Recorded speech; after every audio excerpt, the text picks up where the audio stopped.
Drivers aren't the only key part of a Formula 1 team that can move around the grid during the course of their time in the paddock. Sponsors do too. Over the years, several high-profile sponsors have moved from team to team, sometimes moving up the grid, sometimes moving down, or following a particular driver.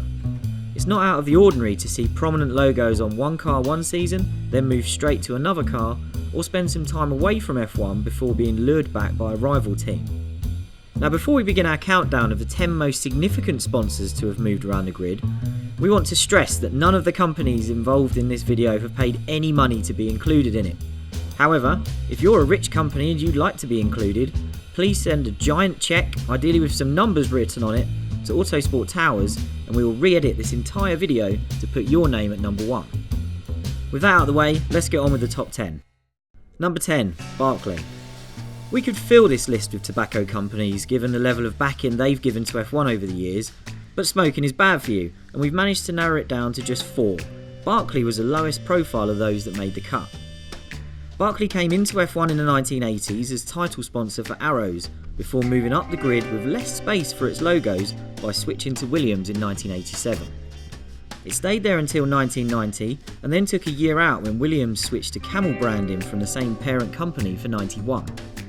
But after a year sponsoring Eddie Jordan's Formula 3000 team, Barkley came back to F1, appearing on the side of Jordan's cars in 92 and 93. Number 9, Parmalat. Parmalat came into F1 with logos on the overalls of the Ferrari drivers in the 1970s, and when it followed Niki Lauda to Brabham later in the decade, it took up significant branding on F1 cars for the first time. It stuck around as a sponsor after Lauda's retirement for the glory years of Nelson Piquet, eventually disappearing from car sponsorship in F1 for a decade. It returned in the 1990s in association with a Brazilian at the other end of the grid, supporting Pedro Diniz, whose family had close business links with the company. Parmalat followed Diniz from hopeless backmarker 40 to Ligier, which won a race in 1996 with Olivier Panis, and then Arrows, which had carried its logos also in 96 when Ricardo Rosset and Jos Verstappen were at the team. When Diniz left Arrows at the end of 1998 for a 2-year stint with Sauber, the Parmalat logos followed. The company's original association with Lauda was ongoing during this period, appearing on his famous red cap until the end of the 2001 season. Number 8, Mild 7. The Japanese tobacco firm came into F1 with a splash as Benetton overhauled its predominantly yellow livery to run in the light blue of Mild 7. The change of colours also tied in with a big upturn in fortunes for Benetton, which immediately won back-to-back World Championships with Michael Schumacher. Mild 7's association with the Enstone team lasted until 2006, when it signed off with back-to-back championships again, this time with Fernando Alonso in the team's Works Renault guise. Alongside that 13-year spell, it also sponsored Tyrrell for 3 years in the 1990s, then moved to Minardi for 1 season when Japanese racer Ukyo Katayama switched backmarker teams. Number 7, Martini. If this list was based on sponsorships all over motorsport, then Martini would be a major contender at the top, thanks to its incredibly successful history in rallying, sports cars and touring car racing. Its F1 history is impressive enough. It came in with the low-key techno team early in the 1970s, before its famous stripes came to prominence with Brabham from 1974 onwards. Martini logos switched to Lotus at the end of the decade, before it moved away from F1 to concentrate on other forms of motorsport. Hopes were high of an evocative livery change when a deal with Ferrari was announced for 2006, but that turned out to be a disappointment when it only resulted in a sticker appearing on the nose of the red cars. The full Martini livery, effectively in its white Brabham guise, would not return to F1 until 2014, when it became title sponsor of Williams, just as the team enjoyed a resurgence in form.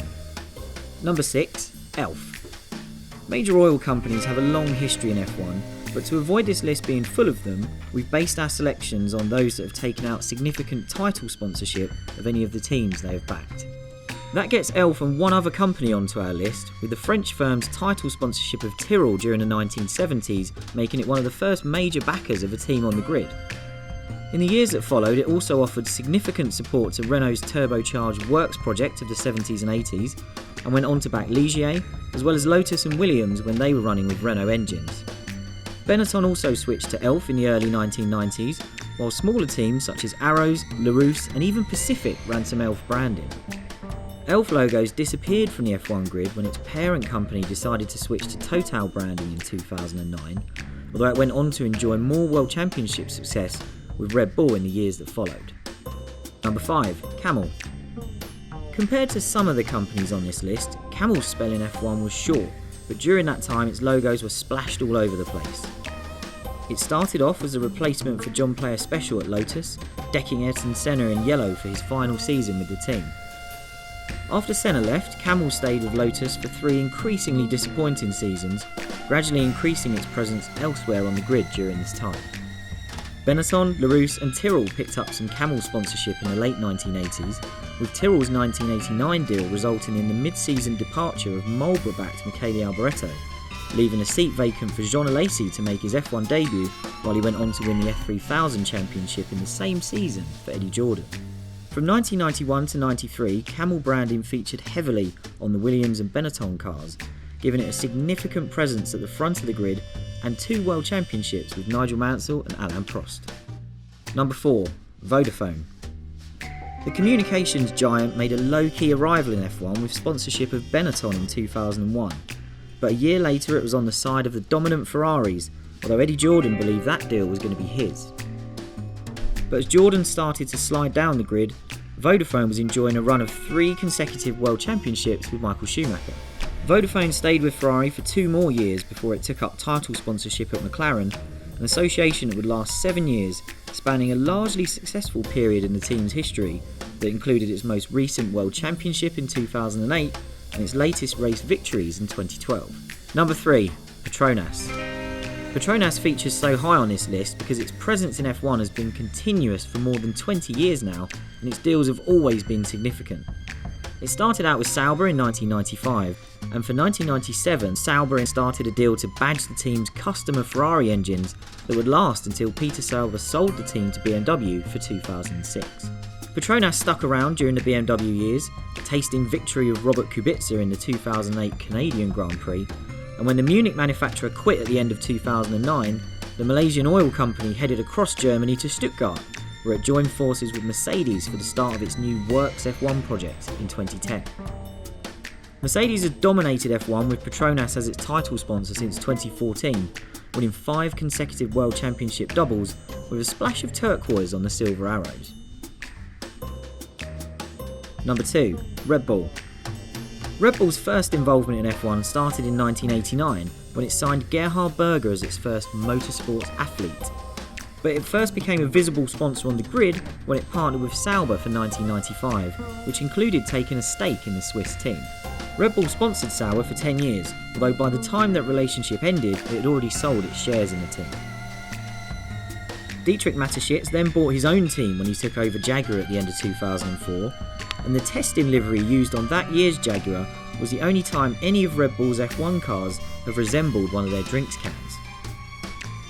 If turning a failed F1 team into a world champion in less than a decade wasn't impressive enough, Red Bull also bought a second team, turning Minardi into Toro Rosso, a junior squad to help develop its drivers for Red Bull racing. In an era where it's so difficult to find enough teams to keep filling the grid, a company owning 2 is particularly impressive. Now seems a good time to repeat our message from the start of this countdown that smoking is very bad for you.